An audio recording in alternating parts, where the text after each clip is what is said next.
Alors clairement, c'est très compliqué de vivre avec un homme qui est incapable d'exprimer la moindre émotion, le moindre sentiment. C'est très compliqué. Alors au début, on peut être attiré par eux parce qu'on se dit ouais, je vais le séduire, même s'il est froid, même s'il est distant. Moi, avec la force de mon amour, je vais réussir à le faire s'ouvrir. En réalité, c'est des personnes qui ne changent très rarement, qui ne changent pas. C'est quelqu'un avec qui on va avoir des échanges très difficiles.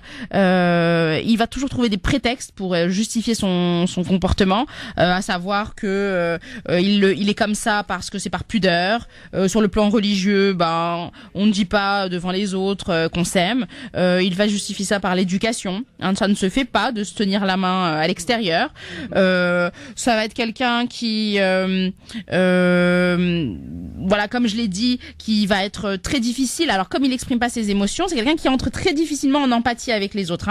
Comme il ignore, alors contrairement au pervers narcissique qui ne ressent rien du tout, là l'avare affectif, c'est quelqu'un qui ressent les émotions mais qui est dans le contrôle. Ça, il s'interdit, c'est impossible pour lui, c'est un handicapé de l'amour quoi.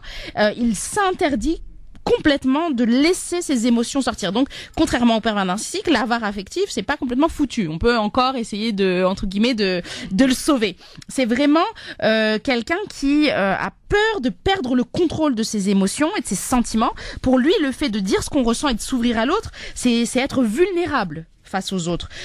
Son détachement émotionnel, il faut vraiment le voir comme une carapace qui va se construire pour se protéger. Moi, je donne toujours cet exemple-là et je trouve qu'il est très parlant. C'est imagine, t'as un gros bleu sur le bras, c'est un bobo, ça fait mal. Et tu vas mettre ta main au-dessus de peur que quelqu'un ne le touche ou que sans en faire exprès, tu te cognes sur ce bleu pour, voilà, tu te protèges, tu mets ta main. C'est une carapace de protection. L'avare affectif, c'est ça. C'est-à-dire, on peut casser cette carapace à force de patience, à force de compréhension. On peut réussir, donc je vais donner des clés, on peut réussir à le faire s'ouvrir, à être un peu plus généreux, étant sur le plan physique, des câlins, d'expression affective, que sur le plan financier. C'est possible. C'est pas foutu. C'est pas comme chez le pervers narcissique. Alors, dans la relation de couple, c'est très compliqué parce que, alors, le radin affectif, c'est souvent un homme. Donc, on sait que les femmes ont beaucoup plus besoin de gestes d'affection et de démonstration et de preuves d'amour. Sauf que, dans la vie de couple, en privé, le radin affectif, c'est quelqu'un qui ne dit pas des mots d'amour. C'est pas quelqu'un qui est affectueux.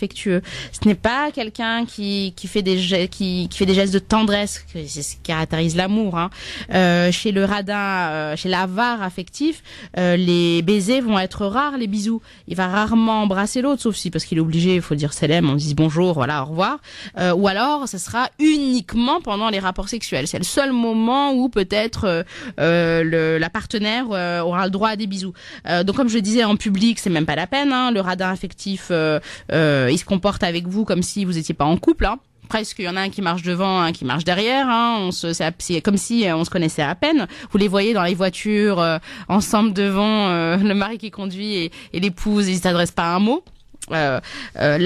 Souvent la femme elle ne demande pas mieux que le mari s'épanche ou que le conjoint ou le petit ami s'épanche sur ses sentiments. Elle n'attend que ça, mais ça arrive pas.